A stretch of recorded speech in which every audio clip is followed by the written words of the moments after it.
اس دوران میرا رابطہ ہوا ایک اہم ترین اور ذمہ دار شخصیت سے، اس حکومتی شخصیت نے، اس حکومتی عہدیدار سے میں نے یہ سوال کیا کہ عمران ریاض خان کہاں پر ہیں، کیا وہ زندہ ہیں؟ یہ جو افواہیں ان کے بارے میں زیر گردش ہیں کہ ان کی موت واقع ہو گئی ہے، انہیں قتل کر دیا گیا ہے، تو کیا آپ ان باتوں کی تصدیق یا تردید کر سکتے ہیں؟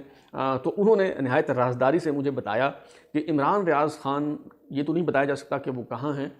کس کی تحویل میں ہیں، لیکن عمران ریاض خان انہوں نے کہا کہ زندہ ہیں۔ اور ان کی ایک بات جس نے مجھے چونکا دیا، اور ابھی بھی وہ بات کرتے ہوئے جو ہے، وہ بتاتے ہوئے مجھے خاصی ہچکچاہٹ کا جو ہے وہ سامنا ہے۔ انہوں نے کہا کہ عمران ریاض خان زندہ ہیں، مگر ان کے ساتھ ہر رات سہاگ رات منائی جا رہی ہے، اور انہوں نے کہا کہ بالخصوص جب ہائی کورٹ میں پیشی ہوتی ہے اور جج صاحبان جو ہے وہ برہمی کا اظہار کرتے ہیں، تو رد عمل کے طور پہ عمران ریاض خان کے ساتھ جو ہے وہ یہ سلوک کیا جاتا ہے۔ چونکہ یہ تفصیلات بہت اذیت ناک ہیں، دردناک ہیں، تکلیف دہ ہیں، اس لیے میں اب بھی کھل کر جو ہے وہ بات نہیں کر پاؤں گا۔